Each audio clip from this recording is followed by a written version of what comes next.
Presiden Prabowo kembali menampar KPK, lembaga anti korupsi di Indonesia. Ada apa ini sebenarnya? Kok Pak Prabowo memberi rehabilitasi kepada Ira Puspita yang sudah divonis 4,5 tahun penjara?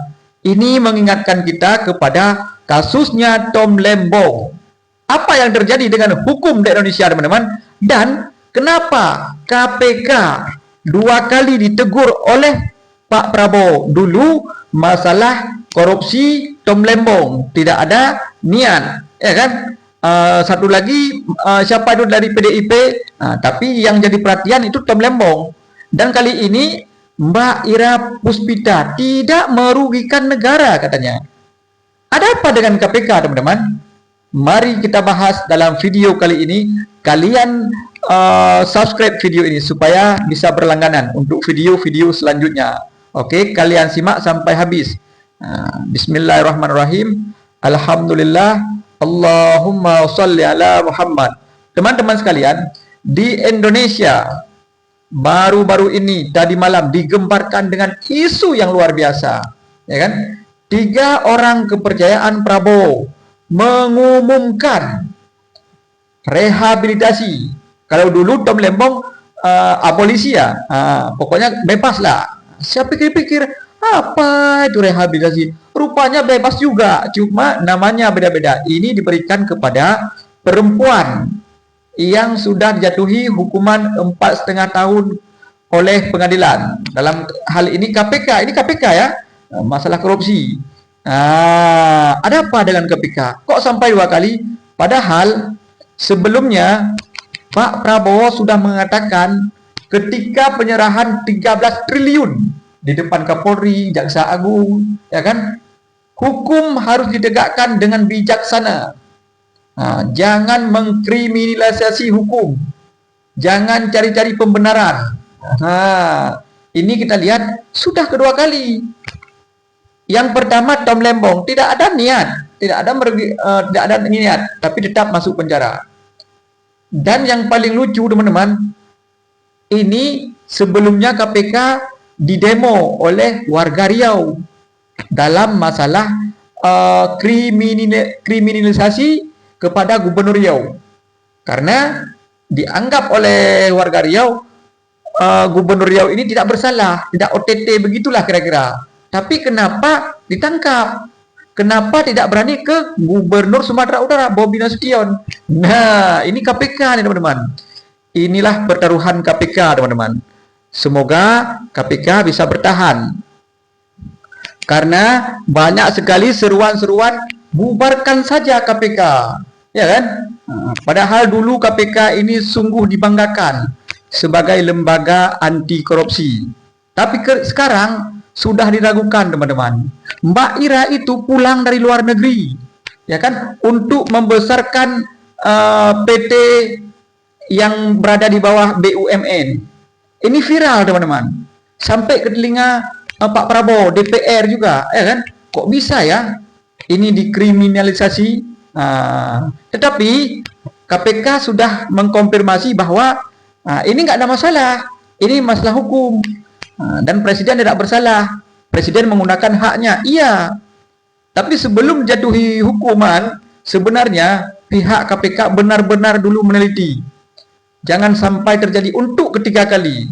Mungkin untuk ketiga kali, harapan daripada warga Riau itu gubernur mereka, Gubernur Riau diharapkan mendapat entah abolisi lah, rehabilitasi lah, apapun namanya itu. Yang penting Gubernur Riau dibebaskan. Karena di sini Gubernur Riau ini ada juga sangkut paut dengan Ustadz Abdul Somad. Ustadz Abdul Somad itu sama Prabowo mantap lah, hubungannya bagus lah. Bahkan dulu Ustadz Abdul Somad pernah mendatangi Prabowo mendoakan semoga Prabowo jadi presiden, walaupun hari itu kalah. Kalian ingat kan ketika Abdul Somad datang, dan satu lagi Ustadz Hidayat ketika Pak Prabowo kalah dengan Pak Jokowi. Tapi ini, teman-teman, masalah KPK. Kenapa KPK tidak bisa dipercaya lagi? Ini luar biasa, teman-teman. Kenapa saya kasih judul Prabowo menampar KPK? Ini kan tamparan keras. Berarti kalian Ini kita umpamakan anak kecil ya. Kau kan sudah kuajarkan kemarin, jangan kau main-main dengan rakyatku, malu nanti kita. Karena publik ini berbicara, oh ini nggak adil. Jangan sampai aku turun dengan kena tampar. Itu KPK kena tampar itu sebenarnya. Itu sebenarnya tamparan buat KPK. KPK harus mengerti, jangan pilih-pilih kasih, ya kan? Yang memang harus ditangkap, tangkap dia.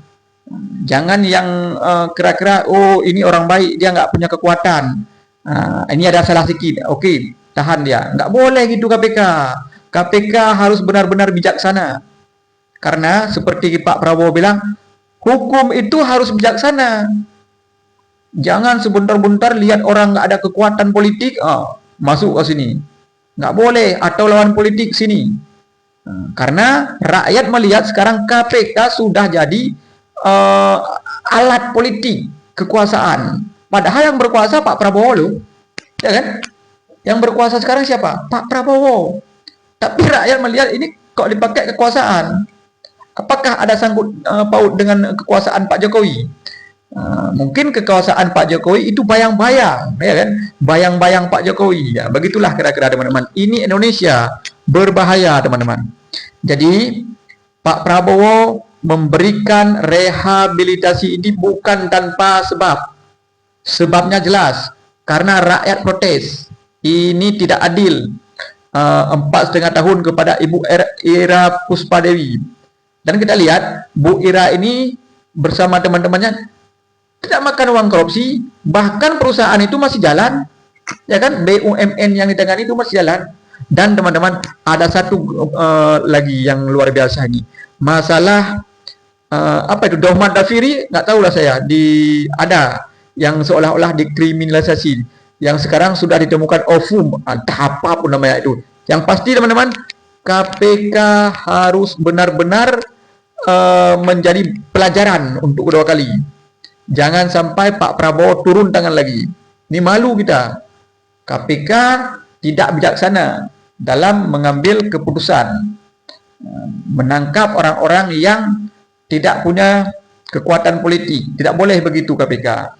Nanti KPK ini bisa-bisa dibubarkan nih. Banyak rakyat yang menginginkan KPK dibubarkan saja. Jadi kan gawat juga ini kalau KPK, karena jaksa sudah sering ditegur oleh Pak Prabowo, kepolisian sudah sering ditegur. KPK dianggap independen, tapi kali ini KPK tidak independen dianggap. Jadi bagaimana komentar kalian? Silahkan berkomentar teman-teman. Kita lanjutkan di video-video selanjutnya. Jadi kalian tonton ini sampai berulang kali supaya paham kenapa KPK ditampar oleh Pak Prabowo. Maksudnya tamparannya dengan mulut Pak Prabowo, ya kan? Dengan sindiran, ya. Gitulah teman-teman. Saya akhiri, wassalamualaikum warahmatullahi wabarakatuh.